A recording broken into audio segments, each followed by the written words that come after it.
Hello there. I'm Reverend Yin, founder of Evolving Enneagram. If you've been seeking a compassion-based, contemplative approach to Enneagram inner work, you are certainly in the right place. This is where contemplation meets the Enneagram. We are in week 42, 42 of a 52-week Sunday Talk series based on the book by Oren Sofer, Your Heart Was Made for This. We are on the topic now for the next 2 weeks of devotion. Today's talk is entitled Engaging Devotion, 9 Practices with Heart.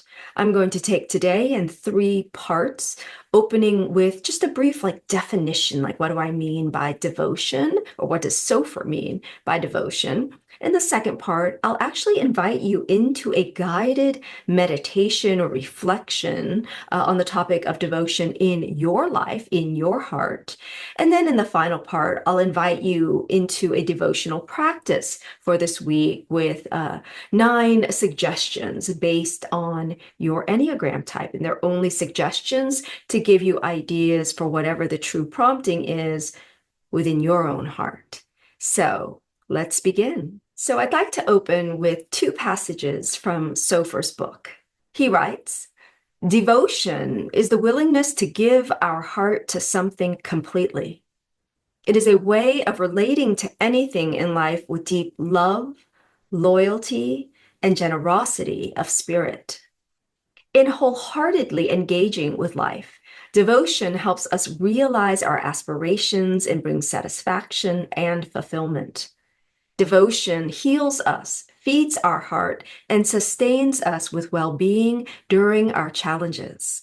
Devotion provides a foundation for long-term engagement and plays a crucial role in transforming our inner and outer worlds." I love this. Devotion is the willingness to give our heart to something completely.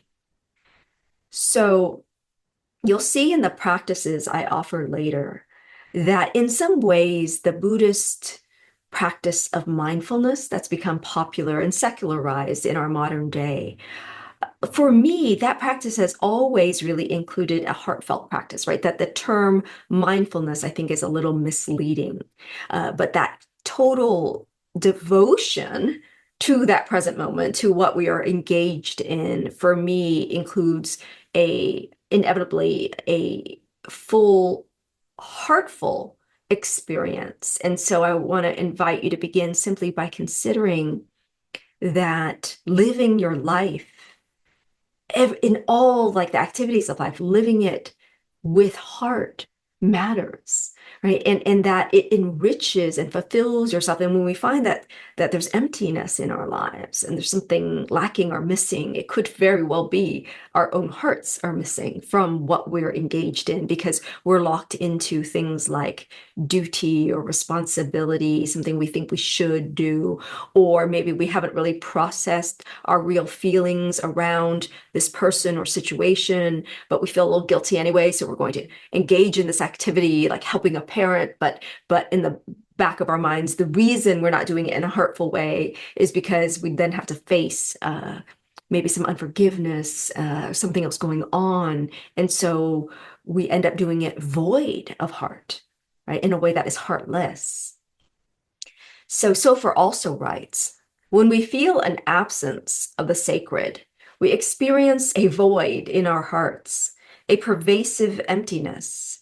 Materialism, hedonism, and hyper-individualism dislocate our need for devotion to something larger than ourselves, whether through religious observance, spiritual practice, or a transcendent experience of love.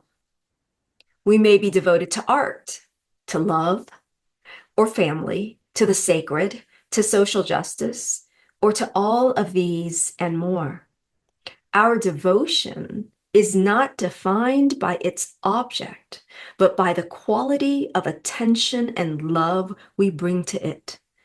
When we act with full sincerity, connecting our heart with our purpose, even washing the dishes can be an act of devotion. So I invite you to just take a moment to reflect on that. I know that for me, if I don't bring my heart to something, uh, I can't even tell if the path is a path of heart for me. What I mean by that is Carlos Castaneda once wrote, that like you should choose a path with heart. And I remember when I was an attorney reading that, that was a part of what inspired me to shift into ministry, to to leave what I was doing at the time because I knew that the path I was on was not a path with heart. But then in later years, especially doing Enneagram work and awakening my heart center, I realized that, well, yeah, and back then, there's nothing you could have done that would have felt like a path that had heart because you were not connected to your own heart. So I think there are two pieces to it, finding the appropriate path of devotion, but also having a heart open enough to find it and a heart open enough to experience the path being one with heart. So that, like, even now, if I'm on my ministerial path here, there can be days where I lose heart, I lose connection to my heart. That doesn't mean necessarily that I'm not on the right path, right? That this isn't the right choice, that I should not be devoting myself to this, but instead, I want to check in to see if my heart is online. And then perhaps only then can I truly know if this continues to be a path with heart. So I invite you to consider that as you consider not only devotion as a bringing your heart online, opening and awakening that heart center, but also in the awakened heart center, making choices around whether you're spending your time uh, in a path that is a true path for you, right? An authentic path of heart. And so, with that, I want to invite you into this next phase where we're going to do a little bit of visualizing your breath moving into your heart space. So, at this time, you might need to pause the video if you want to find a spot. If you're driving, make sure you're in a place where you can just sit comfortably and without distractions and take a moment to devote yourself to even knowing your heart right now. And so, as you get situated, I invite you to close your eyes if it's safe to do so. And then I invite you to visualize your breath going in and out right through the center of your chest, what we might call your heart center, just that whole area.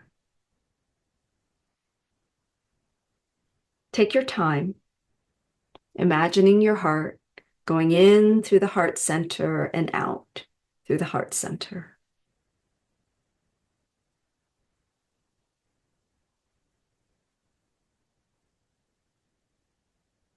And it might help to count to 5 on the inhale.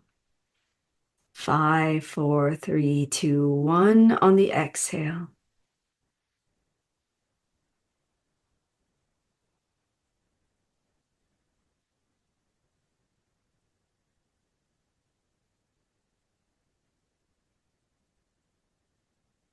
And as you continue to breathe naturally,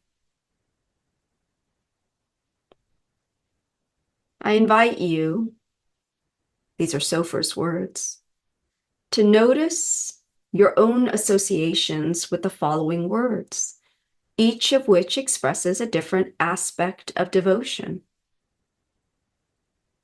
Sincerity,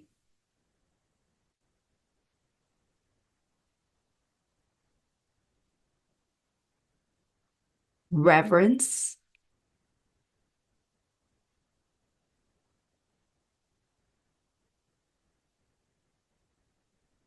respect,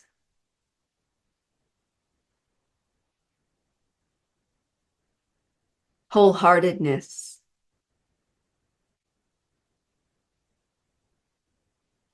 enthusiasm,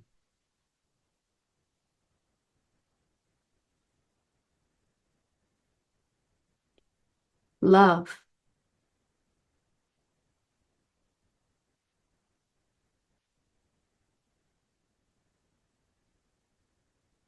And now take a moment to examine what you habitually devote yourself to? To what activities, persons, values, or habits do you unthinkingly give yourself? Is part of you devoted to time, money, efficiency, or control? Consider how this serves and how it limits you. And if you need to, you can hit pause right here to spend more time reflecting.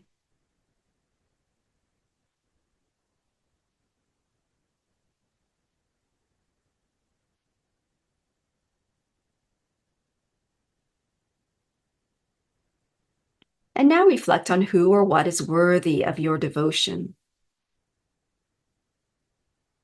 Is there a person, activity, or value to which you would like to be more devoted? Perhaps your family, a craft or project, a social movement, or even a quality like generosity or gratitude. And what would that look like for you? And by the way, this is in Sofer's book if you have it, so you can take an opportunity to sit with those words for longer.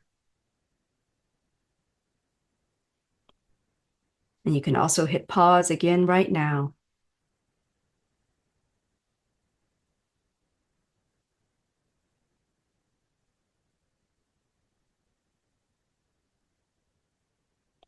And so after that reflection, I invite you to go even deeper without trying to control your thoughts or focus in any special way.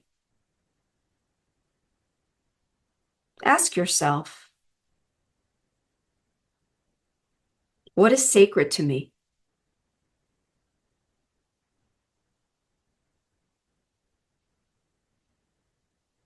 And again, hit pause here and take your time with the answer.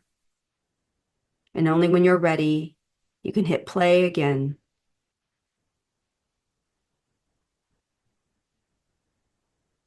What is sacred to me?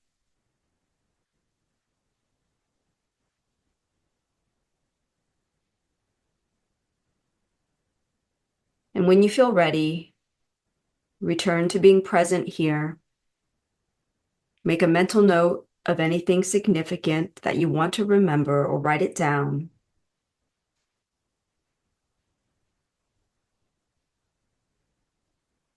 And so my invitation, as we move now into part 3, the final part of today's talk, my invitation to practice is to just invite you to choose an activity to take on as a devotional practice for this upcoming week.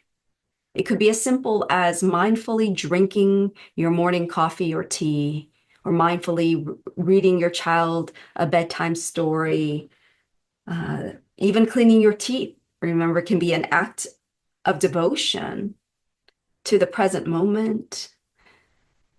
And so the key is that when you do it wholeheartedly, connecting with the meaning this activity or person or task has, right? So that's your practice for the week, the invitation. And now around the circle of the Enneagram, I want to offer 9 practices with heart, just based on where I can see people defaulting over the years and maybe neglecting a certain area of potential devotion. And so for the ones, I want to invite you to practice bringing wholehearted devotion toward engaging in a playful activity this week, because I think your tendency would be to bring devotion to yet another duty or responsibility, right? So see if you can bring wholehearted devotion to something playful this week, just being all there with your heart. For the 2s, practice bringing wholehearted devotion to a non-relational activity, one that does not involve another person, or if it's a walk in the park, not a walk where you're just thinking about another person, but really consider something like a hobby, craft, artistic project where you can really focus on the thing and you. So we're bringing a sense of the sacred to more than just your relationships by doing this.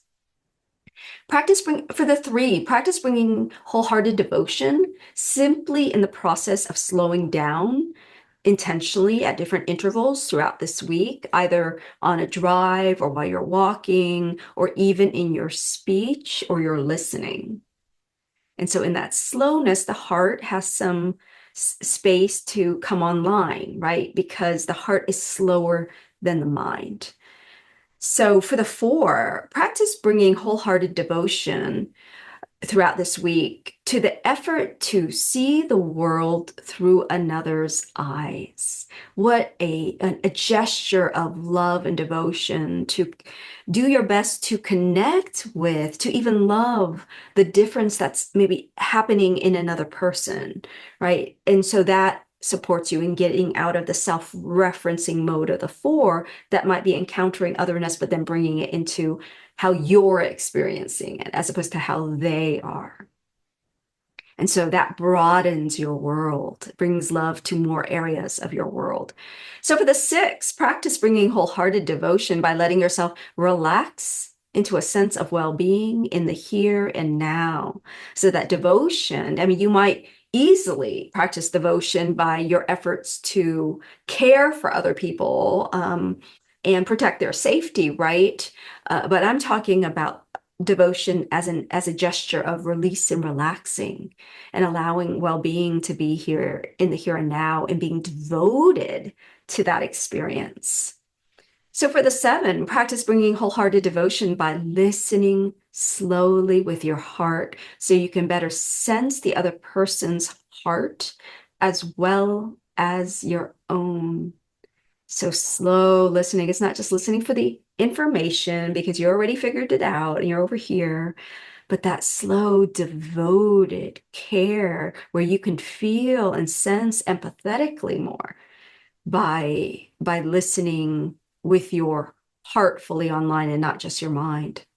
And for the 8, practice bringing wholehearted devotion by not trying to control everything that's happening around you as a way of protecting your precious heart. 8s are often like the first to try to give me advice in a room about like how it should be run. It's the, and there is something I see where, oh, there's an effort to like, I'm going to make this different or better. And usually that is related to something that the 8 feels it needs in order to have its needs met in the room. But there's something softer about, there are things that you don't know, right? You don't always know what's best. And so that effort to control does keep you safer, but it can also eliminate a certain degree of relationality and like surprise as to the good that can possibly happen when you're not trying to control. And so for the 9, practice bringing wholehearted devotion by engaging all your senses as you pay attention to what is going on inside of you. Yeah, so let's say you're in the CPE group, then I'm wanting you to, oh, what's going on inside me? And it's not just what I'm thinking. Maybe I want to sense into physically what I'm feeling. I want to be as alert as possible. So may this week be bountiful in a sense of wholeheartedness as you practice devotion and awaken this sense of the sacred in you through allowing your heart to experience more of the blessing of your life in this moment. Namaste.